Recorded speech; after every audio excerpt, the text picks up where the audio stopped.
Welcome back, campers. That was your host, Genevieve. And that was your host, Kaitlyn. Hello. Hello. Oh, we gotta acknowledge something right at the top. Yeah. Did you hear that Crime Junkies Chuck passed No. away? Yeah. Oh. So just wanted to give a shout out of love to Ashley Flowers because she's our OG crime podcaster that Kaitlyn and I both began listening to. And I always will think of Chuck when I think of Crime Junkie. Yeah. And she posted that he passed away today. So, yeah, her old man. I know. I'm sorry. I'm sorry to begin it on that note, but I think he was, I want to say 12. He was a big dog and lived a big long dog, so life. that's a long time. And he has his name will live on in a whole network, Audio Chuck. Yeah, exactly. Yes. So, I hope at the end she still asks, like, do you approve of that Chuck? And his little howl is at the end. They have to, for sure. Absolutely have to. So anyways, just wanted to make sure we said that right at the top because it's a very sad day when a doggy dies. A fur baby dies. Yes. And then we go into talking about a serial killer. And that's what we're doing today. Speaking of serial killers. We're going to dive right back in to Dennis Rader. Yeah. In his twisted little world today because we've got a lot to talk about, especially since this is episode 4. Yeah, and that it's not going to be the last one. I'm so sorry. Please don't. But it's unfollow technically the last one of him. Yes. So that's a good point. Yes, it's the last one where we have to really talk about Dennis because we want to spend an episode devoted to all of the things we have learned since then from his daughter about multiple ongoing investigations into possible victims, the healing that she has done, and the advocacy work that she now does for victims of narcissistic abuse, and how we can empower ourselves to be just more aware. And we want to spend the last, basically put the flag of the horrible Dennis Rader story with a flag of victory on behalf of Kerri because, I think it'd be best to talk about her instead of him at the end of this. So I completely agree. Yeah. So that being said, we're going to dive into the last installment of Dennis the Menace. And as I promised will be the last one. Or I literally, before recording, I said, Jen, this is the last one, right? And she looked at me. And I gave a side eye. And I said, no.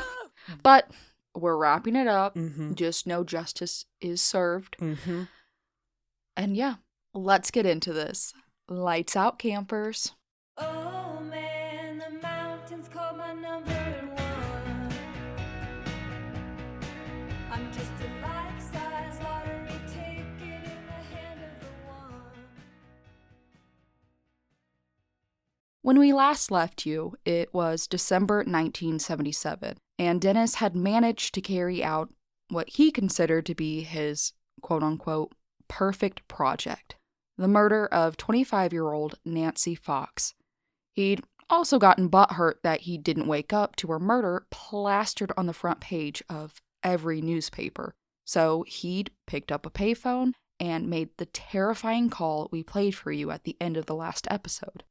And sorry, this is a small correction because I realized last episode I said Dennis placed the phone back on the receiver and walked away, but he actually didn't. He hurried away with the phone still dangling off the hook, as we will see as you go on. So continue. Dun. And for 47 seconds, the operators stayed on the line until an off-duty firefighter actually walked over and picked up the phone to make a call. The operators asked him if he had seen the man who'd just been at the payphone. He told them he thought he'd seen a blonde man in a gray industrial suit who was about 6 feet tall walk away and get into a work van with a logo painted on the side. Aside from the blonde hair, I mean, maybe he had just seen the sun reflecting off of Dennis's bald head because our we seen different pictures of this man. I know. Weird. The man had pretty accurately described Dennis in his ADT suit and getting into the ADT van. If only, Jen, gosh, if only he'd remembered the ADT logo. Oh my God. It would have been all over, because how many ADT crew leaders were there in Wichita? I mean, yeah, just another instance of how close things came to being all over for Dennis, but somehow, yet again, slipped away. Slithered away. And I can't give the firefighter, or even if he was just a civilian, just some random person who, like, yeah, I think I saw somebody, but you're not going to remember the van specifically if, like, you know. God, so close, though. Seriously, it's like... Just another example of how he just bumbles his way through everything.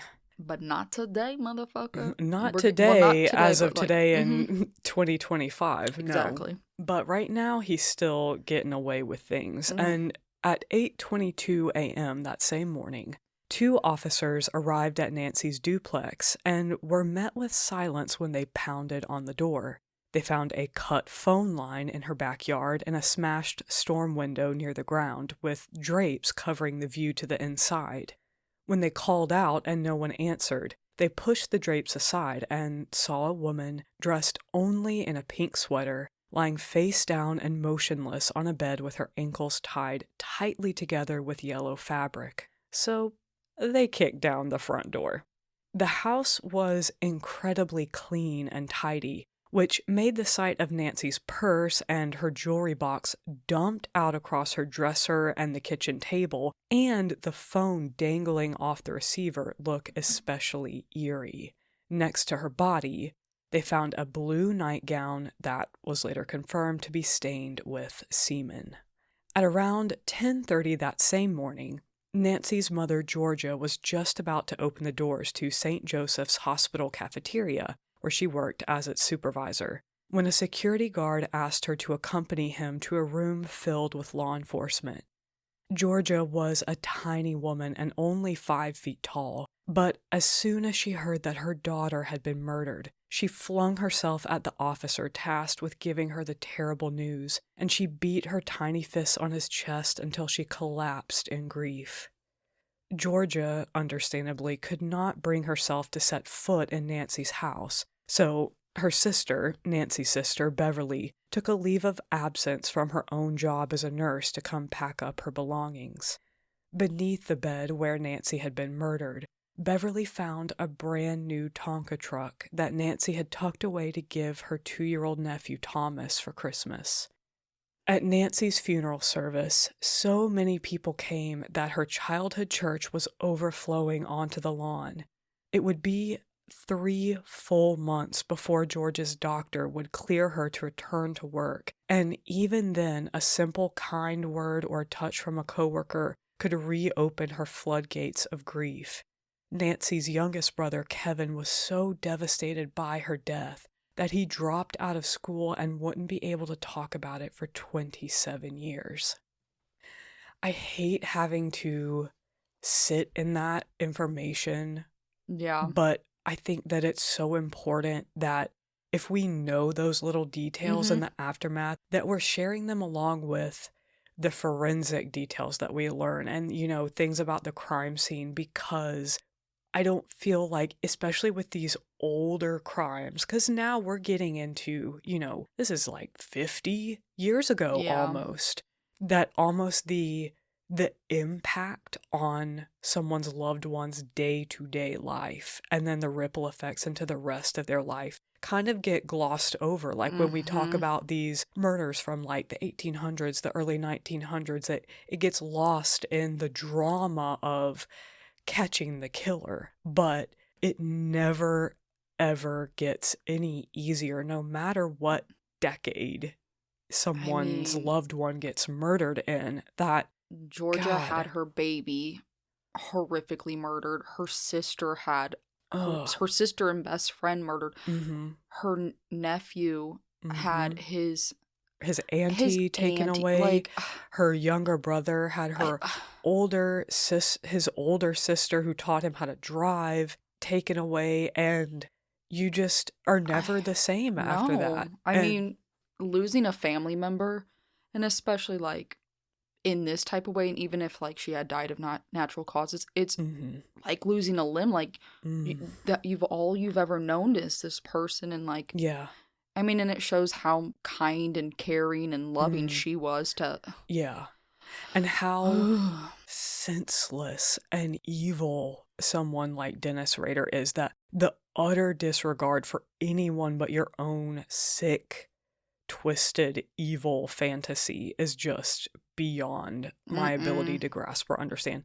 But I want to, which is why we're doing this. Somehow, I want to peel him by his cuticles. God, that too. Yes. Oh my gosh.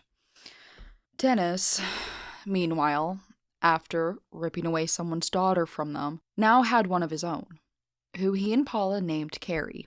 He was once again shocked that, yet again, police didn't seem to so much as suspect him.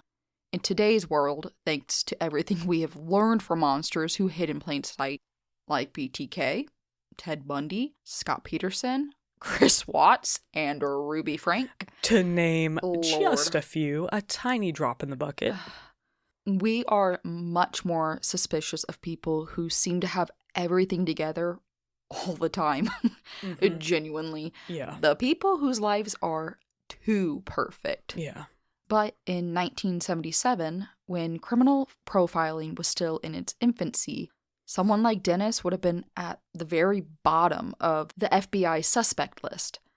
When the GOAT criminal profiling legend himself, John Douglas, eventually spent hours poring over Dennis Rader's journals, he was deeply disturbed by how open Dennis was about his greatest source of personal turmoil. And no, it wasn't disgust at himself for having an insatiable hunger to torture and murder. It was his extreme frustration at having to maintain the facade of his normal life. Paula, his kids, being a Boy Scout troop leader, and a deacon at his church. My eyes have rolled into the next year. Yeah. All these obligations just kept him from being able to take on all the projects he wanted. More than anything else, he wanted to exist as a lone wolf. But literally what he referred to himself as, a super spy, a lone wolf. I'm just a lone wolf. I can't wait till he dies. So we, can we start the petition now to preserve his brain so we can look at it? Honestly, I'm ready. Sign me up. Ugh. In one of his journal entries, Dennis even wrote about how he'd drive around in his truck and pretend to have conversations with the cops, where he'd say things like, "If only I'd been a lone wolf, there'd be a lot more bodies around here." God. Oh my gosh. I just hope in prison, anytime he opens his mouth, someone yells, "Shut the fuck up." Let's petition for that to happen. God. Just like clangs on the bars of his inmates, their commissary. If there's they just start one of those, bullying him. like, you know, the speakers that are like over a football field at a stadium, but there's one directly in his cell over his bunk. If he so much as makes a peep, shut. Oh, lordy lord. Apparently, one day in the FBI office, after reading through Dennis's journals for hours, John Douglas left and drove straight to a bar, and it was just like vodka. Vodka. Nothing, John, just vodka. Genuinely, like, I'm going on John is a girl's girl. 6 months of my sober year, and every time I've had to sit here and read what Jen has typed for me, I've wanted... vodka's fine, I'll take anything at this point. So same. You're a trooper. Oh, look, my John Lord. wasn't even strong enough to not vodka. She probably just handed him the entire bottle. He's like, top shelf, babe. Yeah. We can work our way down. Mm-hmm. Interestingly enough, before Dennis had come onto Wichita's police radar and they'd reached out to John Douglas for help, he'd used the very limited information given to him to build a possible profile of BTK, and essentially he described him as a lone wolf individual living just like how Dennis wished he could. Mm-hmm. That's crazy. Isn't that crazy? Yeah.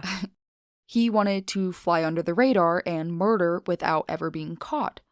But like plenty of other serial killers, Dennis also wanted fame, and it frustrated him to no end that BTK wasn't getting full credit from police and the media for all the murders he'd committed.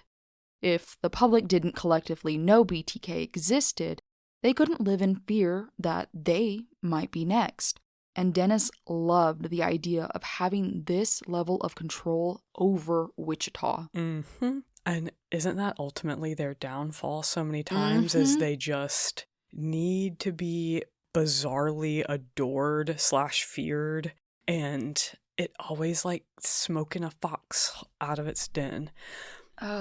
So a few months after the murder of Nancy Fox, Dennis sat down in his living room and began scribbling out a poem about murdering Shirley Vian on an index card.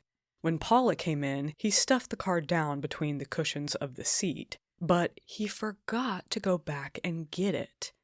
Paula actually found the card a few days later and confronted Dennis about it. But he dismissed it as just an assignment for one of his criminology classes because, he said, they were studying the BTK murders. And Paula believed him. So Dennis finished the poem, which he then stamped out onto another index card in ink with children's rubber alphabet stamps and dropped it in the mailbox addressed to the Wichita Eagle. And here is what this poem said. Shirley Locks, Shirley Locks, wilt thou be mine? Thou shalt not scream, spelled SCREEM, because he is a dumbass, nor yet fee the line. I would imagine he's supposed to say feel, but who cares?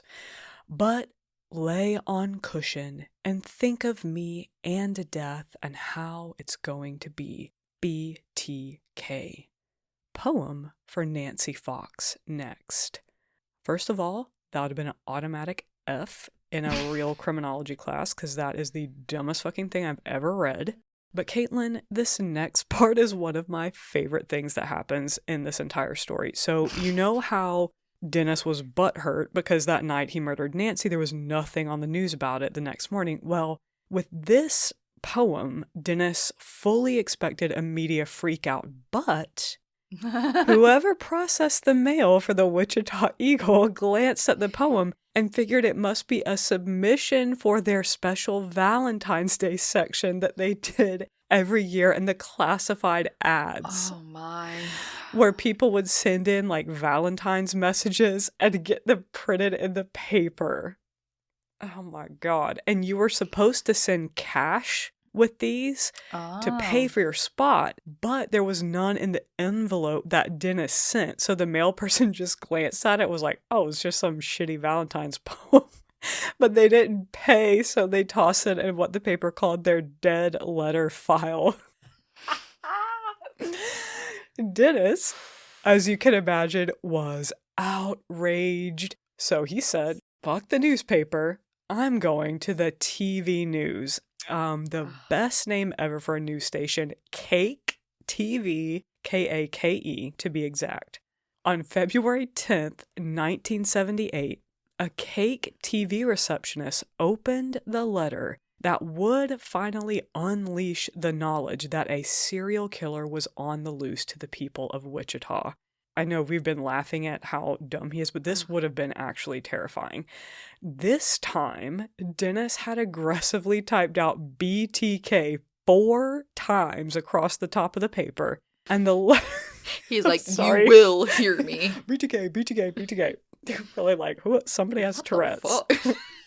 The first line said, oh, death to Nancy, all caps. Okay.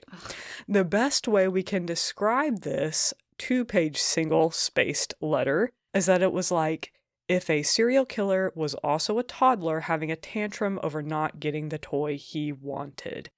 We are not going to even bother trying to read this entire thing because it is horrific, but a couple key lines are him saying, quote, how many times do I have to kill before I get a name in the paper or some national attention?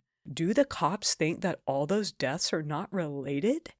The rest of the letter is every bit as gross as you can imagine. It went into graphic detail about all of his murders and included pencil drawings of nooses and a woman lying face down who is bound and gagged.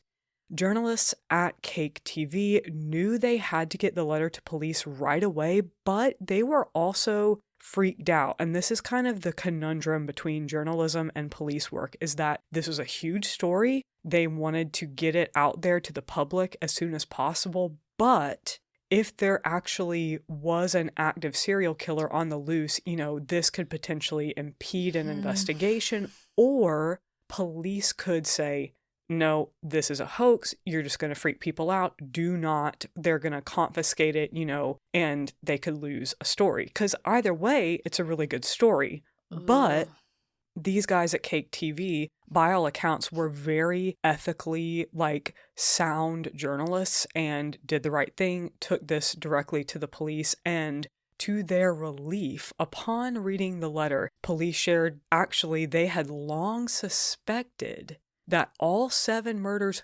could be connected.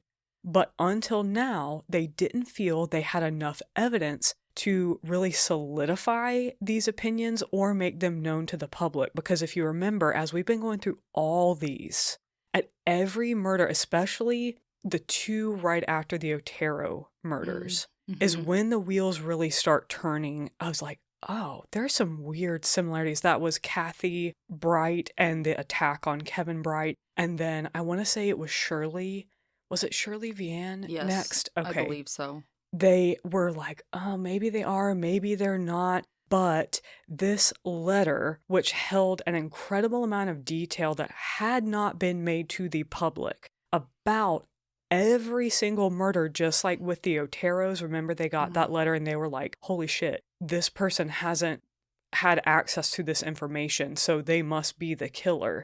It was that same level of detail, but for every murder. So they knew they were facing a serial killer. They agreed to take it public. And that evening at 6 p.m., a Cake TV journalist and the Wichita police chief himself, who is named Richard Lemunyon, and Richard Lemunyon he's one of the good ones, sat side by side and gravely informed viewers that a serial killer who called themselves BTK was actively stalking people, had been tied to at least 7 murders in Wichita, and that, and I quote, as of the time of the broadcast, police had no idea who he was or how to stop him. Can you fucking imagine the horror?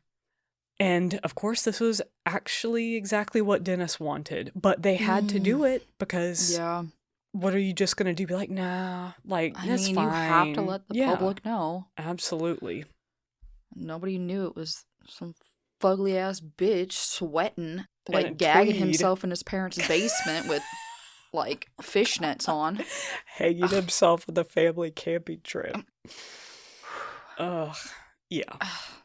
And so, obviously this move was a double-edged sword because while the public needed to know this information to better protect themselves, it massively stroked Dennis's ego and made him feel all the more invincible, which maybe explains why in April of 1985, when Kerri and Brian were just 5 and 8 years old, Dennis let his twisted little mind start to fixate on a woman who lived just 5 doors down from his own house. God almighty.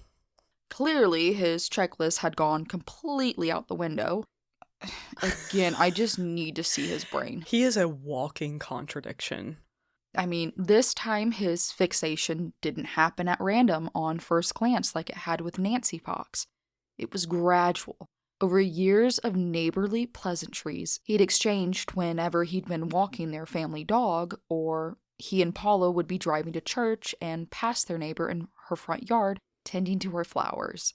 Her name was Maureen Hedge, and she was a 53-year-old widow and grandmother who now lived alone in the home she'd shared with her husband. I love that name, Maureen. That's a pretty name. Yeah, and it also sounds a little bit badass because it's like Marine. Oh, like a Marine. I get it. It's different. You don't really hear that name today. Like it.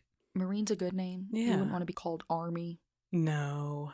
Yeah, I mean, there's that Army Hammer, isn't that his name? And Yeah, he's Army supposedly a Hammer. cannibalist, so.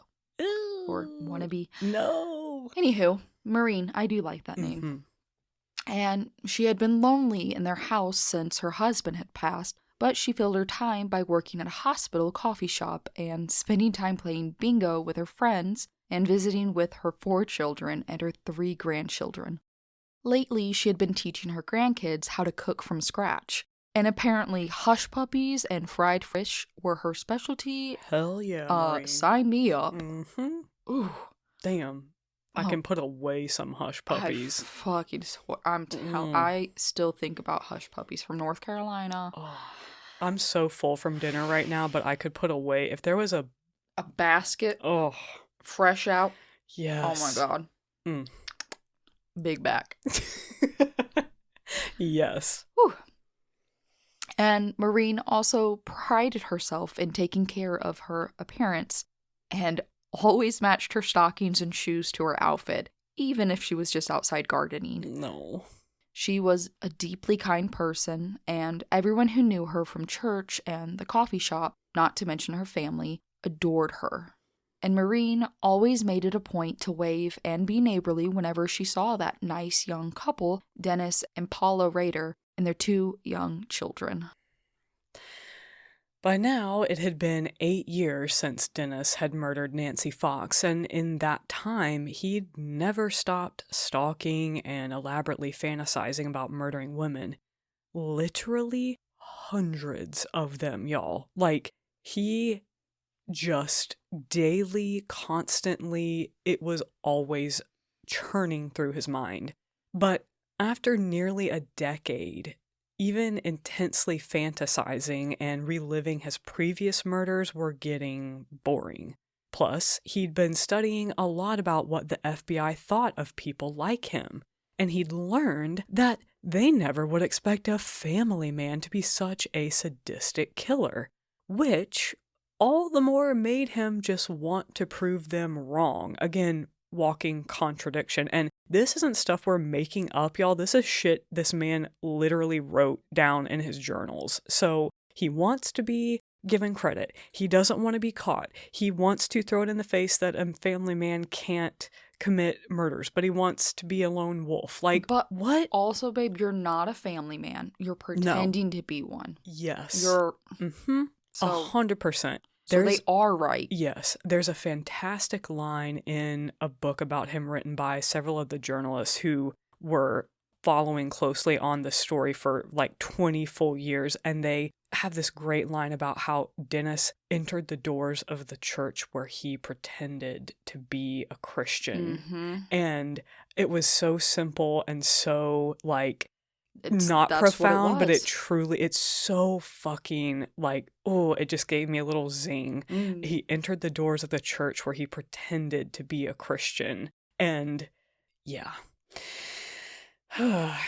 So in Dennis's mind, just because he was a father and a deacon and a Boy Scout troop leader didn't mean he was any less formidable than the likes of the Zodiac or Ed Kemper. The audacity that they would think that of him. So he turned all his stalking focus onto Maureen. God, again, minding her own damn business, living her life, gardening, teaching her grandkids how to make hush puppies and playing bingo. And once he learned she worked at a coffee shop, he named her Project Cookie. I can't, Jen. I can't. He also got an idea for what he was certain was his best alibi yet, an upcoming Cub Scout camping trip that he was scheduled to go on with his 8-year-old son, Brian. And he wrote in his journals that Brian was really into all the Cub Scout things, so it would be perfect. On April 27th, 1985, Dennis went with Brian and his Cub Scout troop to some campgrounds at a place called Camp Tawakoni, which was about 20 miles from the Raiders' house. They did Cub Scouty things until it was dark, and once everyone was chatting around the fire after dinner, Dennis started dropping hints that his head was just killing him. He said he thought he needed to turn in early, so he asked if he could let Brian stay up with the other boys and their dads, and Dennis headed off towards his tent. But, as you might have guessed, he had no intention of going to sleep. Under the cover of the dark campground and the laughter of the Cub Scout troop, Dennis quietly drove away and headed deep down a country road for about 5 miles. He stopped and made sure there were no approaching headlights before getting out and changing from his Cub Scout uniform into dark clothing. Then he drove 20 miles to a bowling alley back in northeast Wichita, where he went in carrying a bowling bag which contained, not a bowling ball, but as you've probably guessed, was one of his kill kits. And he emerged a few minutes later from the alley reeking of cheap beer. He was totally shit-faced from having, in his words, too much fun with the boys. At least that's what he told the cab driver in slurry speech that he called from a payphone in the parking lot of the bowling alley. Really, all Dennis had done was order a single beer and drank a few sips before splashing it all on himself. But just in case somehow this cab ride came across police's radar later, all the cab driver would know is that he gave a drunk man in dark clothes with a bowling ball bag a ride who kept mumbling that he was too tipsy to drive, and that 20 miles away, a Cub Scout dad had spent all night in his tent with a headache. I hate to say this, but this might be the smartest thing Dennis ever did. I hated that I thought it too. I know. I hated it. Like, somehow kind of split himself into 2 different people at 2 different places. The degree was working out for him. Yeah. Once they were back in Park City, within walking distance of Dennis's neighborhood, he told the driver to let him out because he wanted some fresh air. Once the cab pulled away, he ducked into the dark neighborhood, cut through his own in-law's backyard. The audacity. Oh my gosh.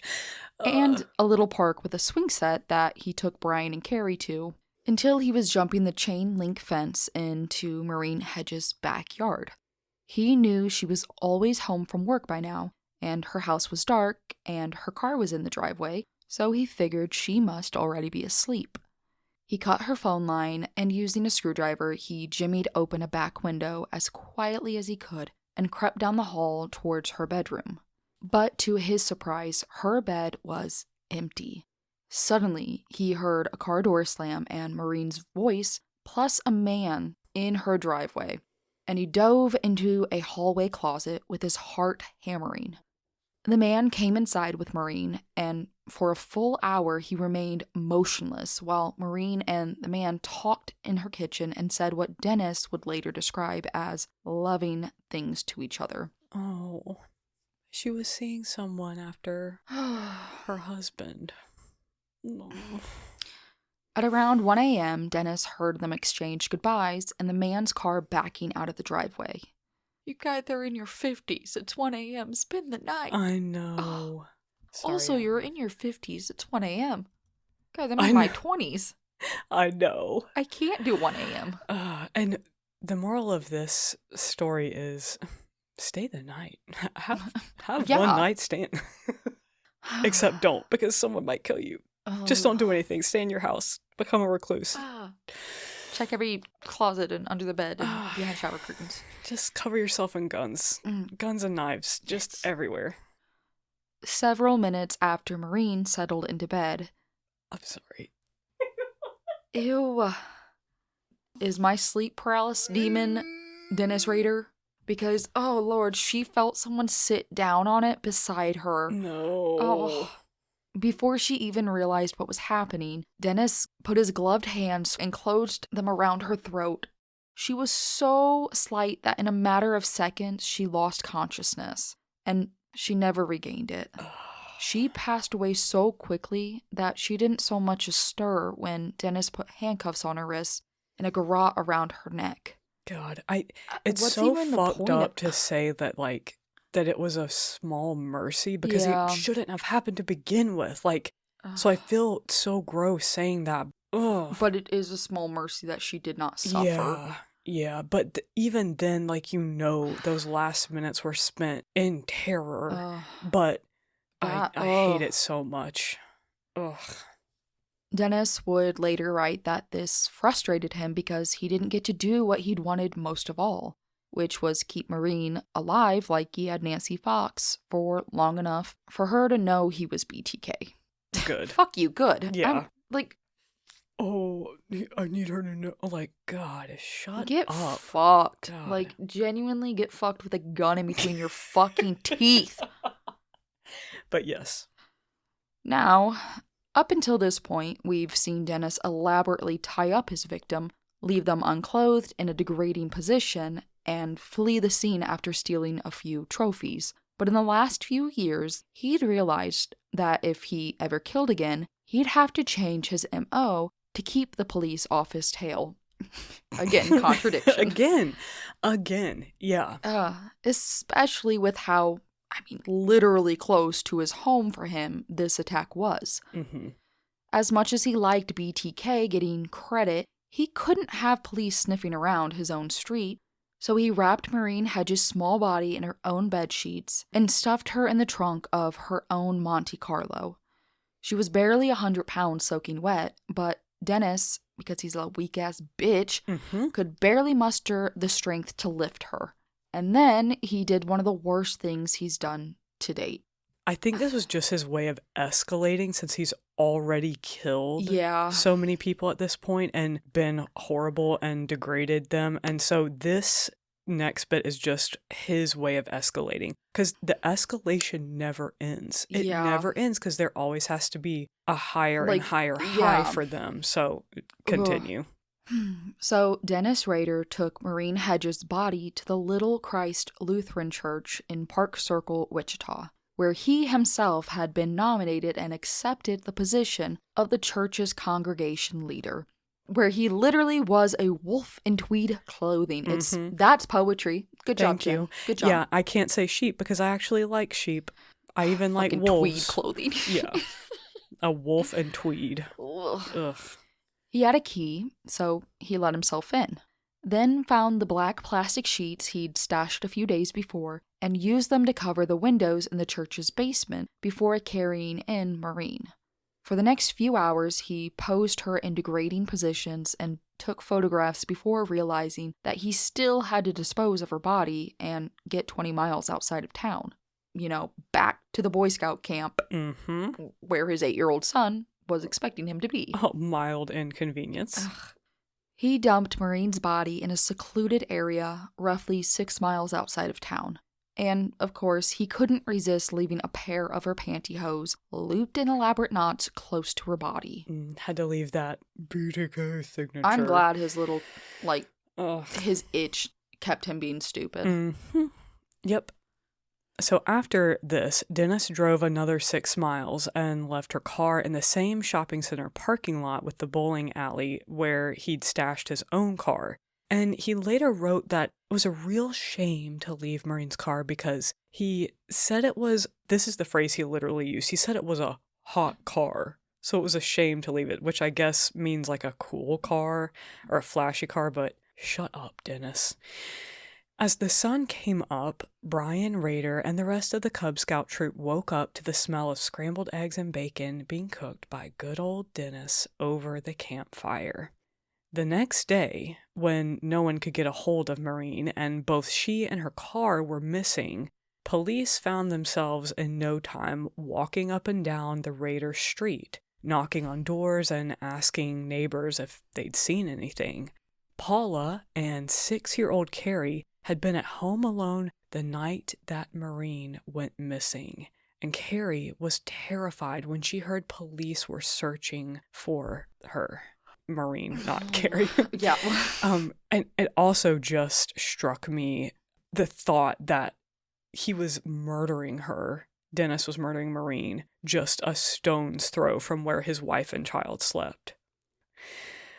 She even saw her mom talking to an officer who knocked on the door during the day, and it came up later when Dennis was home from work. So Kerri told her dad that she was scared, but He told her not to worry and that they were completely safe. 9 days after Maureen went missing, the Park City Chief of Police responded to a call that the badly decomposed body of a tiny woman had been found under some brush in a ditch filled with water just northeast of Wichita.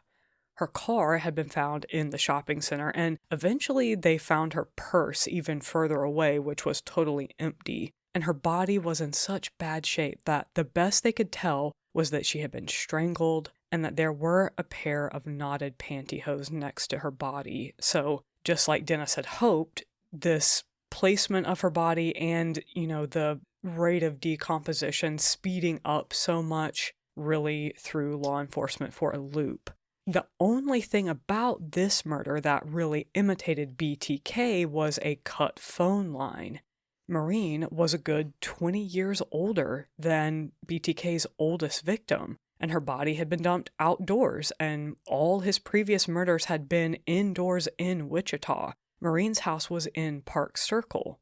And another thing, which I don't think we've touched on this before, BTK had previously only targeted houses that had a 3 in the address. And I'm not sure, Kaitlyn, if I just missed this in my research, if that was a coincidence on his part or if he did that on purpose because, BTK, the 3. It has to be a coincidence on his part because, especially with Shirley, he never planned to go for her. It was just her son Steven that led him. That is so true. That's a great point. Yeah, it can't. It has to, maybe it was just something they were looking for to. But to police to like, if that was a common occurrence, you would be like, that has to be part of it. Yeah, so I can understand them fitting it into the profile. Yeah, because of the 3. I would correlate it with the 3 letters and BTK. Yeah, but I don't know. But obviously, Maureen lived at 6254 Independence Street. Dennis, meanwhile, was joining in all the chit-chat with his terrified neighbors who were speculating that Maureen had been killed by her boyfriend. Oh, but Dennis, horrified that BTK might not get the credit for her murder, assured them all that surely it couldn't have been her boyfriend. But also he didn't want them to know it was BTK, so what the... It's a shame he did not just shit out from a brain aneurysm from all the strain he was putting on that tiny ass brain. It's a shame that he did not get shot into a toilet. I'm just saying, before he even you talking about as a sperm? When he came out of as a sperm. Okay. It's a shame he did not get shot into a toilet. Your mama should have swallowed you. No, she should not have even had to. Oh, God almighty. This all could have been avoided had your dad been denied leave. Yeah. I'm sorry, go on. You're so right. You're so right. A few weeks later, 6-year-old Kerri Rawson was climbing some pine trees next to their church while her parents stood around talking after the Sunday service when she fell and broke her arm. Her father rushed to her side and quickly used his scout skills to make her a sling before he drove her as fast as he could in their family station wagon to the hospital. Kerri's break was so severe, she actually had to spend 5 days in the hospital and weeks afterwards at home recovering before she could resume normal activities. And during this time, she actually started having night terrors and would wake up screaming.